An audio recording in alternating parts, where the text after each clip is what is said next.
ضرورت کے اعتبار سے ہم اس کو جیسے جیسے ضرورت ہوتی ہے سچویشن میں اس وقت میں رہنمائی کے لیے ہم اس کو تھوڑا تھوڑا کر کے نازل کرتے ہیں۔ پھر جو یہاں سے اللہ کی صفات کا ذکر ہو، من اللہ العزیز العلیم، اس اللہ کی طرف سے کتاب نازل ہو رہی ہے۔ اللہ کو خود اللہ کی ایک بہت بڑی صفت ہے کہ تمام جھوٹے معبودوں کے مقابلے میں وہ اکیلا معبود ہے۔ اس اللہ کی طرف سے کتاب نازل کی گئی ہے جو عزیز ہے۔ عزیز مانے ہم اردو زبان میں جو بولتے ہیں نا کہ وہ ہمارے بہت عزیز ہیں، ان معنوں میں کر کے نہیں ہے۔ عزیز کے معنی عربی میں ہوتے ہیں غالب ہو کر کے رہنے والا، یعنی اس کے غلبے کو کوئی روک نہیں سکتا، اس کے غلبے میں کوئی ہنڈرنس کریٹ نہیں کر سکتا، کوئی رکاوٹ نہیں کریٹ کر سکتا، وہ غالب ہو کر کے رہنے والا۔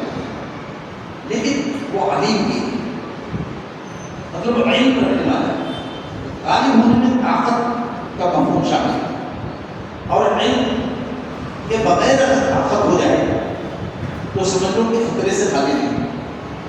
اس لیے اللہ تعالیٰ کے لیے جہاں کہیں بھی اس طرح کے الفاظ آتے ہیں اس میں اللہ کی کسی نہ کسی صفت کو اس کو ایڈیشن کیا جاتا ہے۔ عزیز المخلوق کہا جاتا ہے، عزیز الحکیم کہا جاتا ہے، اور یہاں عزیز العلیم کہا گیا۔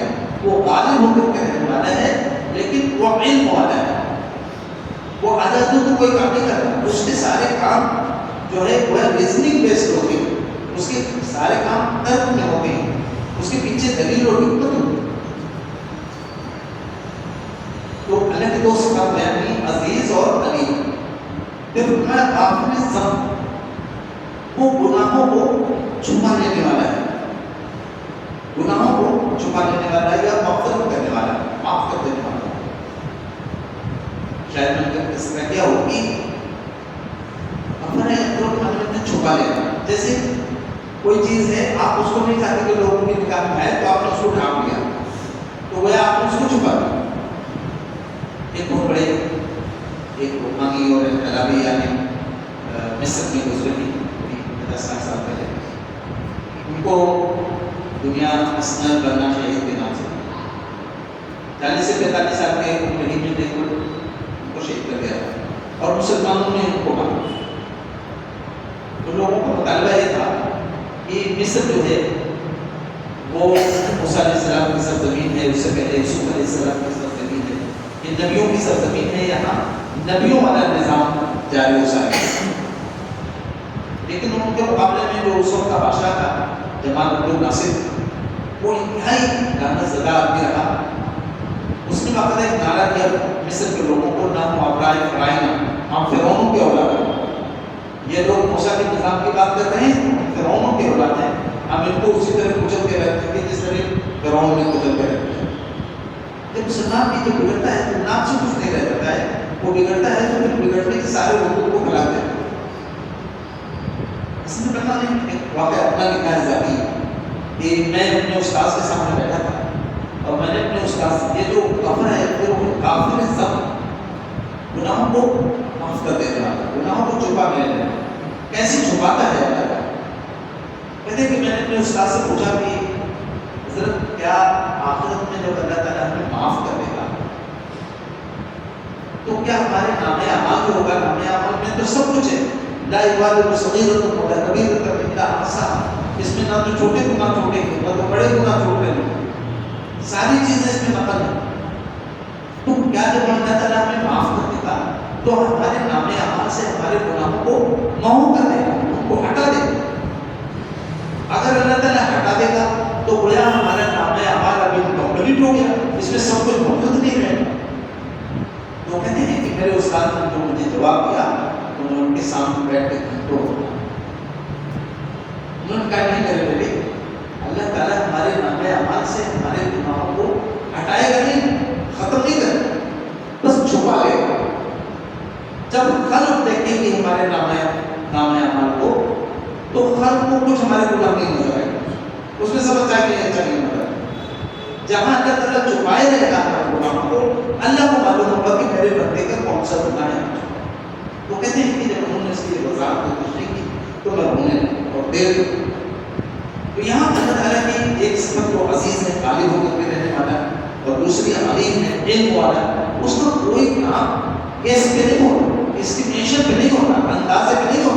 علم کی بنیاد پہ ہوتا ہے اور وہ حقیقی علم اللہ ہی کے پاس ہے. یہ آپ سمجھیں جب انسان کو پیدا کیا گیا تھا اس وقت بھی اس کی خبر دی گئی تھی کہ اقرا وربک الاکرم الذی علم بالقلم، جس نے قلم کے ذریعے تمہیں علم سکھایا. یہ علم کا سرچشمہ، علم کا ایکچوئل سورس جو ہے وہ اللہ تعالیٰ ہے. اصل سرچشمہ علم کا اللہ ہے. تو فرمایا اور صبح فرمایا وہ غافر الذنب ہے. دیکھیے حالات کیسے، میں نے ابھی اشارہ کیا کہ حالات اتنے سخت ہیں کہ اہل ایمان کو وہاں سے تھوڑی ہی دیر بعد مکہ چھوڑ کر کے حبشہ جانا پڑا. یعنی اتنا ظلم کر رہے تھے ہم لوگ. یہ تمام ظلم کے باوجود ایک بات تو اللہ تعالیٰ نے ان کو بڑا دھمکی یا وارننگ کے انداز میں بتایا کہ جو اللہ تعالیٰ غالب ہو کر کے رہنے والا ہے، اگر وہ فیصلہ کر لے گا تو تم میں سے کوئی چوک نہیں کر سکتا، کوئی ہل نہیں سکتا.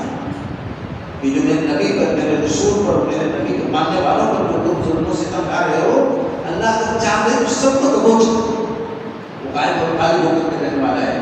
لیکن وہ علم والا بھی ہے. اللہ کو علم ہے کہ یہ لوگ جو یہ ظلم کر رہے ہیں، اس میں اس دعوت کے نتیجے میں یہ ظلم کرنے کی یہ جو ظالمانہ حرکت ہے، اس کے باوجود بھی ابھی ان میں سے بہت سے لوگوں کے دل اس دین کے لیے کھل جائیں گے.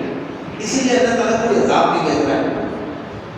پھر ان میں سے ایسے بہت سے لوگ ہو سکتے ہیں جن کے دل ذرا سا بھی زندہ ہو جائیں اور وہ اپنے گناہوں کی معافی مانگنے لگے اور توبہ کرنے لگے تو وہ غافر الذنب ہے، ان کو گناہوں کو معاف. اب اس میں یہ اسلام ہے. یہ پوری جاہلانہ زندگی ایک دم نافرمانیوں سے بھری ہوئی زندگی اور کفر اور شرک اور ظلم اور طغیان ساری چیزیں ہیں، اور آپ سچے دل سے توبہ کر کے ایمان لے آئے اور اپنے گناہوں سے توبہ کر لے، اللہ کا بخش. یہ بہت بڑا ہے اور بہت بیسٹ کیس ہے. وہ کہتے ہیں اسی وجہ سے اسلام کے پھیلنے کا، اسلام کے وسیع ہونے کا دروازہ بن گیا. کیونکہ جو بڑے بڑے گناہ تھے، جو ظالم بھی ایمان والوں پہ ظلم کر رہے تھے، رسول پہ ظلم کر رہے تھے، اگر یہ دروازہ نہ کھلا ہوتا تو کبھی بھی ایمان نہیں کرنا. پھر جب یہ بتایا گیا کہ نہیں، جتنا بھی تم نے ظلم کیا ہے، جبر کیا ہے، گناہ کیے ہیں، اللہ سب کو معاف کر دے گا، بس تم ایمان لے آؤ. یہ بہت بڑا ہے اسلام کے پھیلنے کا ایک بہت بڑا ذریعہ ہے. تو اللہ نے فرمایا غافر الذنب، وہ گناہوں کو چھپانے والا ہے. ہمارے ایک بہت مشہور بزرگ تھے اور ان کی تربیت میں بہت گرو تھا. میں خاندان سے قریب 4 نسلوں سے کرتا ہوں. مولانا عبدالقیوم الرحمن، مولانا عبدالکلام آزاد رحمۃ اللہ علیہ کے ساتھی میں سے. وہ نبی بھائی جن کو ہم لوگ کو سمجھاتے تھے تو کہتے تھے جانتے ہو مغفرت کا کیا مطلب ہے؟ استغفر اللہ کا کیا مطلب ہے؟ استغفر اللہ کا مطلب یہ ہے کہ اے اللہ ہمارے گناہوں میں چھپی رہنا. کچھ لکھا ہوا ہے، آپ نے چاہتے کوئی اور دیکھے تو آپ کاغذ نہ چھپا رہے. کہتے تھے اس کا مطلب ہے اللہ ہمارے گناہوں میں چھپی رہنا. تو کیا وہی بات ہے کہ وہ غافر الذنب ہے، جس کو معاف کرے گا اس کے گناہوں کو چھپا دے گا، اس میں چھپی لگا دے گا. وہ قابل توب اور قبول کرنے والا ہے. توبہ کا قبول کرنے والا ہے. یہ جو توبہ کے قبول کرنا ہے یہ بھی اسی سے غافر الذنب کی ایک اور وضاحت، یعنی گناہوں کو وہ چھپا دینا اور توبہ اگر کرے کوئی بندہ سچے دل سے اس کی توبہ قبول کرے. آپ سورہ فرقان پڑھیں تو وہاں بھی اسی طریقے ہے کہ اللہ تعالیٰ کے ساتھ کسی کو شریک کرنا، ناحق کسی کو قتل کرنا اور زنا کرنا، فحاشی کو فروغ دینا، ایسے ایسے گناہ ہیں کہ اگر آدمی توبہ نہ کرے تو پھر اس کو زبردست سزا ملے گی اور اس کا عذاب اللہ تعالیٰ بڑھاتے ہی ہیں.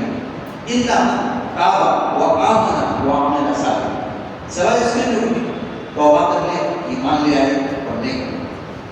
اس سلسلے میں مسلم میں روایت نقل کی کہتے ہیں کہ حضرت ابو ہریرہ رضی اللہ عنہ پر نبی نے عشاء کی نماز مدینے کے دوسرے حصے میں پڑھانا ہوگا.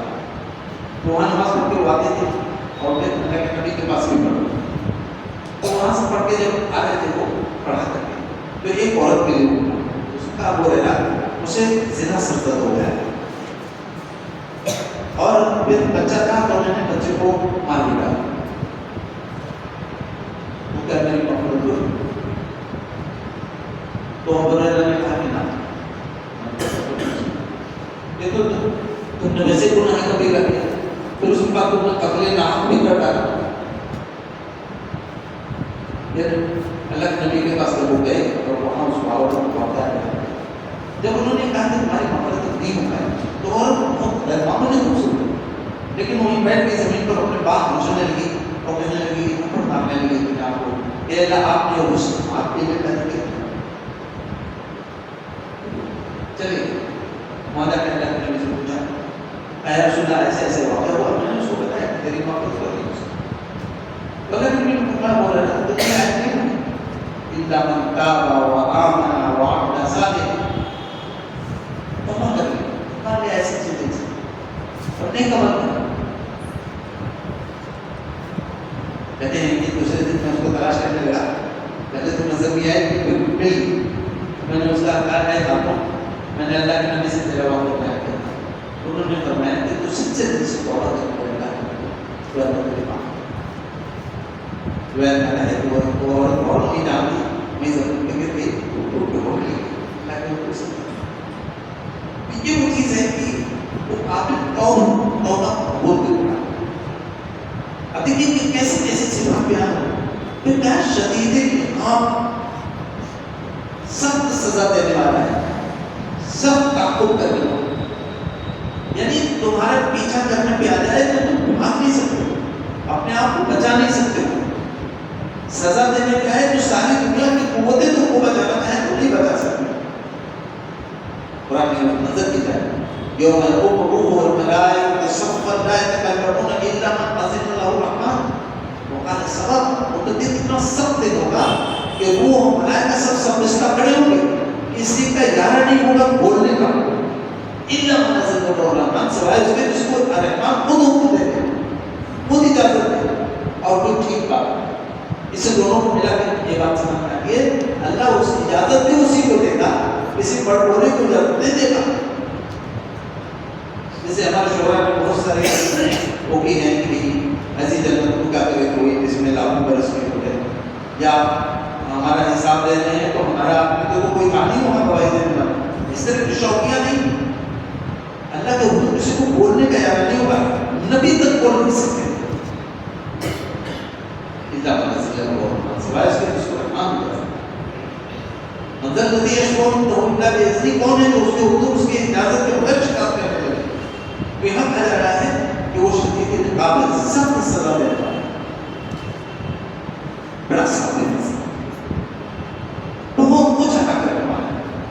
دینے بھی آ جائے تو کوئی اس کا ہاتھ تنگ نہیں کر سکتا، کوئی اس کو منع نہیں کر سکتا. میں شاید کوئی اور رائے کا سمجھ ہے کہ اس میں اللہ کے نبی صلی اللہ علیہ وسلم ہے کہ جیسے چھوٹا جو جنتی ہوگا وہ جو ہوگا وہ پہلے کسی جرم کی سزا بہت رہا ہوگا کہ میں ہوگا، وہ کہے گا کہ اللہ تعالیٰ میں جانتا ہوں کہ میں جنت لائق نہیں ہوں، لیکن اگر آپ مجھے جنت میرے سامنے کر دیجیے تو مجھے بہت سکون ملے گا.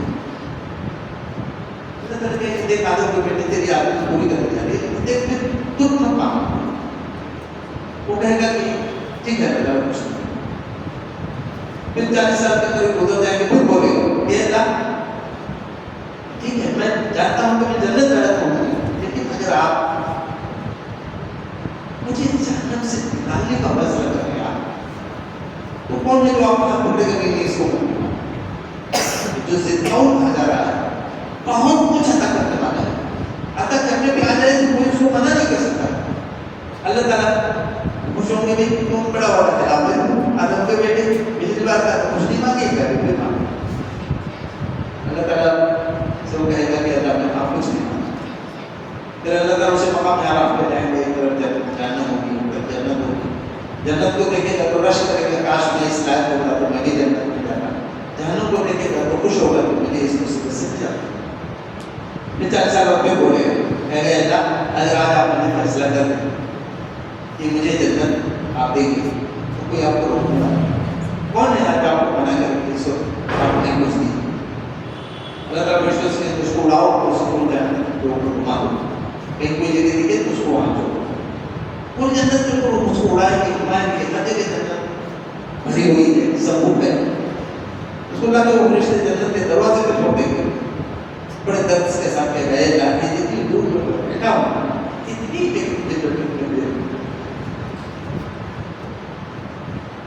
اللہ تعالیٰ جوش میں آ جائیں گے. میں نے کہا نہیں، میں تجھے 70 باپ دے، ہر باپ میں 70,000 کرنا، اتنے تک کو 4 لاکھ 90,000 کتنا بڑا۔ پھر اللہ تعالیٰ کہیں گے کہ دیکھ تو میں نے تجھے دیا ہے، اب تجھے جو مانگنا ہے وہ مانگ لے۔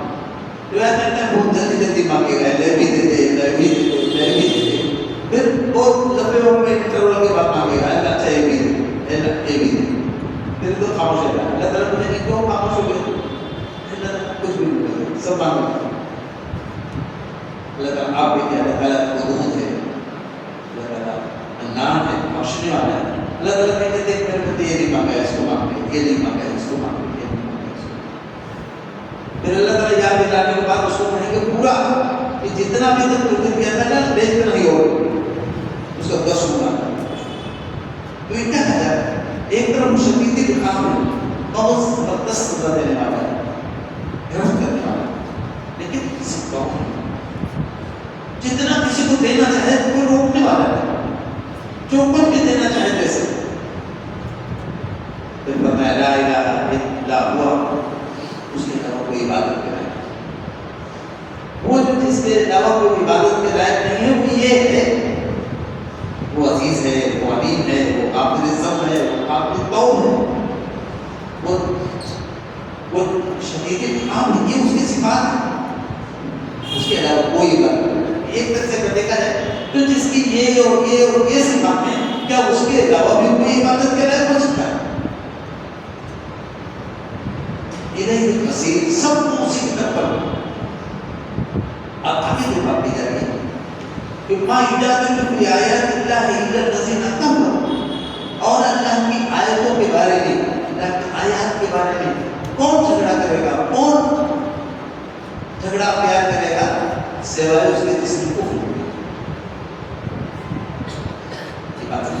اللہ کی آیات کو ایسے دلوں کو چھو لینے والی، اللہ کی آیات اتنا دلوں کو اپیل کرنے والی ہے۔ میں بارہ اس کا میرا تجربہ ہے کہ قرآن مجید پڑھے لکھے بادشاہوں کا مسلموں سامنے پیش کیا گیا، ایک دم نقطے دل بہار ہوئے،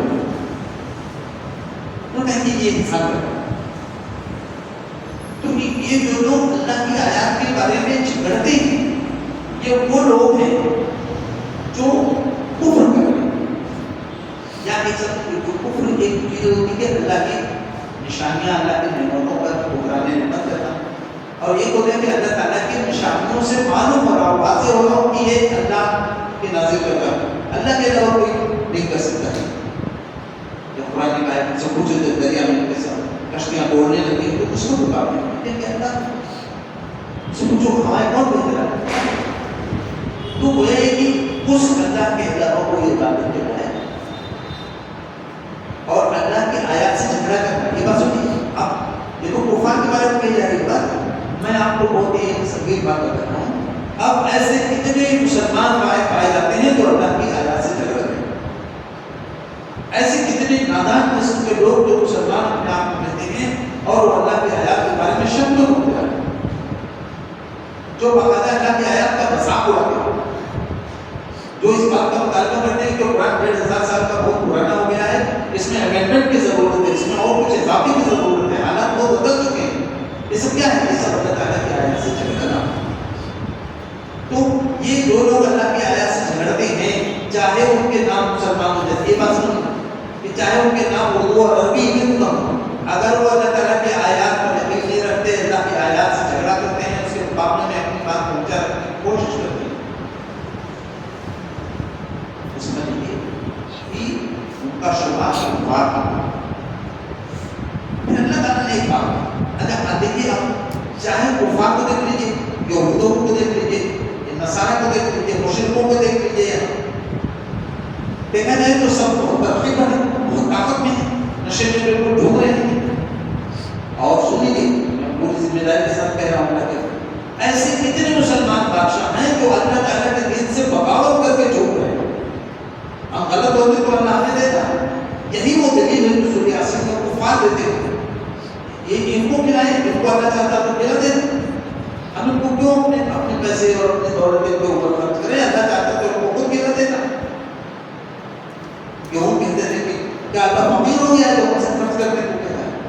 تو یہاں بات کہی جا رہی ہے کہ یہ جو ماحول تم دیکھ رہے ہو، اور اس وقت مکے کے اندر ماحول کیا تھا کہ تھوڑی دنوں بعد اہل ایمان کو مکہ چھوڑنا پڑا، ہمیشہ جانا پڑا 80-85 لوگ. تو یہاں اللہ تعالیٰ فرمانے بھلا یا قرب کا لوگ پھر ملا.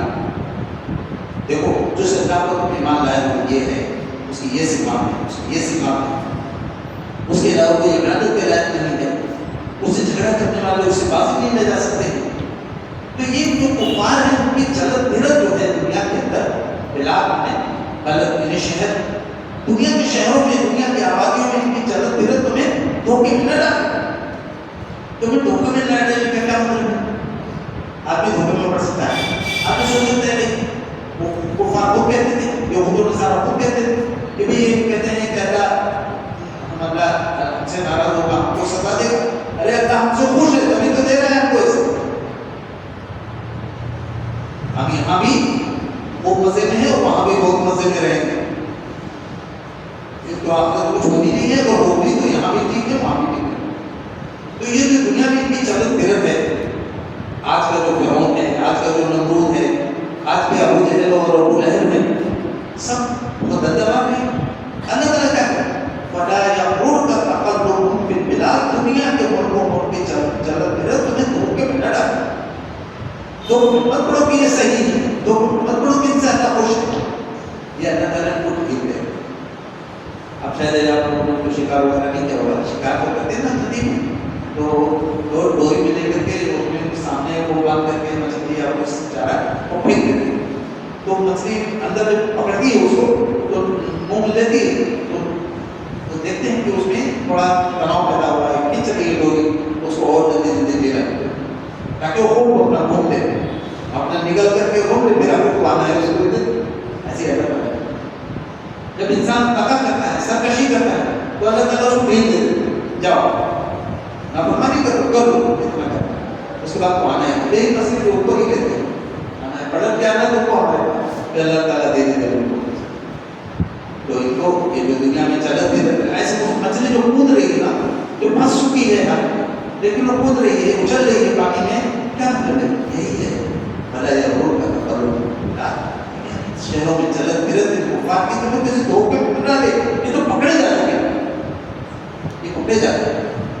آپ انداز کی قرآن کیا کہہ رہا ہے کہ قیامت میں جب سب پہنچے گے تو جو عام لوگ ہوں گے، فالوورز ہوں گے، وہ کہیں گے ربنا ارنا الذین اضلانا من الجن والانس. اے ہمارے رب انسانوں اور جنوں کو ہمیں دکھا دے جنہوں نے ہمیں گمراہ کیا ہے. نجعلہما تحت اقدامنا، ہم کو اپنے پیروں تلے رکھ لے اور واضح نہیں کر کے چھوڑ. تو یہاں اللہ تعالیٰ بتا رہے ہیں یعنی ایمان کو ایک حوصلہ بھی دیا ہے، ان کو حقیقت سے پردہ اٹھایا جا رہا ہے. دیکھو گھبراؤ نہیں، یہ سب جو دنیا میں تمہیں بہت ہر سب یہ نظر آ رہے ہیں چلتے پھرتے اور دندناتے ہوئے، یہ بس چند لمحوں کی بات ہے، بس تھوڑی دیر کی بات ہے. تم ڈٹے ہو، زیادہ سے زیادہ کیا ہوگا؟ ختم ہو جاؤ گے. ہو سکتا ہے بیچ میں اللہ کی نصرت آ جائے تو تم کو برباد مل جائے، دونوں باتیں ممکن ہیں. لیکن ان کی اس چلت پھرت سے کسی دھوکے میں مت پڑ جانا کہ یہ کامیاب ہے یا ان کو کامیابی ملنے والی ہے. یہ بالکل پکڑے جانے والے ہیں. اگر توبہ نہیں کیا تو یہ سب پکڑے جائیں گے. آپ اندازہ کیے اللہ تعالیٰ کا کس کس ملک کا صدر پکڑا جائے گا، کس ملک کا کمانڈر پکڑا جائے گا، کس ملک کا پرمیشن پکڑا جائے گا، اور سب کو پکڑ کے فرشتے کھینچ رہے ہوں گے ان کے در. یہ بتایا جا رہا ہے کہ ان کی اس دنیا میں کچھ سے دھوکے میں پکڑو، یہ سب جو جانے والے ہیں. یہ جو آج ہے محمد صلی اللہ علیہ وسلم کو فرمایا کہ جو آج یہ انہیں جھٹلا رہے ہیں، آپ کے ساتھی کو جھٹلا رہے ہیں، ظلم و ستم کے پہاڑ توڑ رہے ہیں، کذبت قبلہم قوم والاحزاب، بعد نوح اور ان کے بعد بہت سارے گروہ ہیں جس طرح یہ جھٹلا رہے ہیں محمد صلی اللہ علیہ وسلم کو اور اسلامی اللہ کی آیات کو. اسی طرح سے پہلے بھی لوگ جھٹلا رہے ہیں. ذرا اس دیکھتے تو رسول کو بھی 950 سال تک میرا رسول ایک قوم میں محدود علاقے میں تبلیغ کر رہا ہے، سمجھا رہا ہے، اعلانیہ اور چپ کر اور لڑائی میں اور اجتماع میں سب کسی طرح مان کے نہیں دیتے ہو. اسی میں نوح علیہ السلام کا نام لیا. سب سے زیادہ جس شخص نے انسانی تاریخ میں دعوت میں گویا محنت کی لمبے وقت تک اور بہت مختصر لوگ ایمان ہے. بہت سے انبیاء کے بارے میں آتا ہے کہ کوئی ایک آدمی بھی ایمان ہے. بات سے بہت سارے گروہوں نے ان کو جھٹلایا.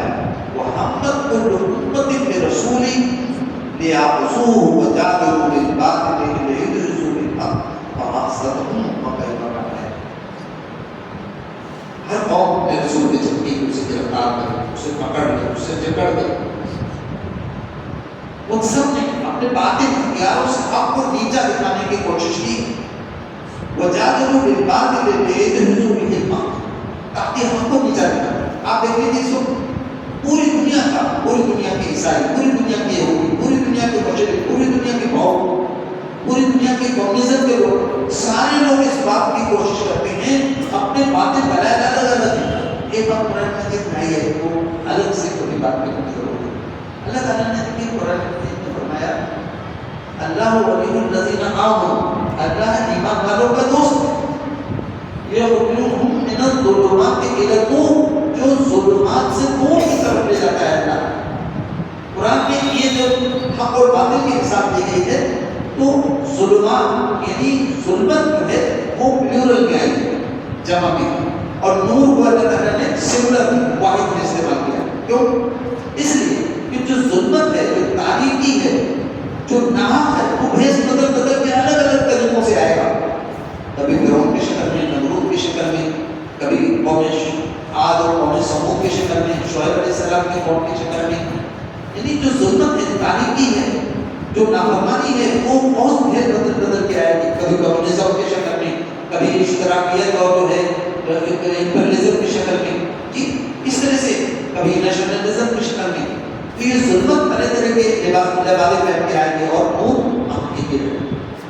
اس لیے اللہ تعالیٰ نے پورے قرآن میں نور کو جو ہے واحد ہی استعمال کیا. تو فرمایا کہ یہ جھگڑا کرتے ہیں یہ مجادلہ کرتے ہیں تاکہ اپنی باطل ریسورسز سے باطل دلائل سے آپ کو مغلوب کر لیں.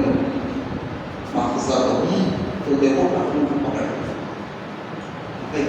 آپ کو کیا ہوا. لوط علیہ السلام کے قوم کے بارے میں آتا ہے ایک طرف تو وہ کوشش کر رہے تھے کہ جو فرشتے آئے تھے ان کو پکڑ کر کے ان کی اپنی حالت کا نشانہ بنائیں. لوط علیہ السلام پریشان ہوئے کہ یہ کیا ہو جائے گا میرے ذہن پہ مہمان آئیں گے ان کے ساتھ کیا سلوک کریں گے. میرے ساتھ جو فرشتے کہتے ہیں آپ پریشان نہ ہوں یہ بس چند لمحوں کی ایک وبا ہے بس اس کے علاوہ کچھ نہیں ہے. ابھی جو کچھ ہونے والا ہے یہ بڑی سوچ نہیں. آسمان سے بہت بڑے بڑے پتھر گرنے لگے ختم ہو گئے سب. قرآن نے کبھی کہا جتنی زور کی کڑک ہوئی یہ سب بجھ کے رہ گئے. دیکھو کیا ہوا. دیکھ لو ایک قوم اپنی تنہا رہی تھی رسول کو مذاق اڑا رہی تھی رسول سے نفرت کا اظہار کر رہی تھی رسول کو دیکھتی تھی تو اپنے اوپر کپڑے اپنے آنکھوں کو چھپا لیتے تھے آنکھوں کو چہرے کو. دیکھو کیا حشر ہوا. سب طوفان میں ایک دم سیلاب میں ختم ہو گئے. فقیر مکان ہے اب پوری انسانی تاریخ میں پیدا ہوا ہے یہ فکر فقیر مکان ہے باپ کیسا انجام ہے. وہ کذالک حقت کلمۃ ربک علی الذین کفروا انہم اصحاب النار.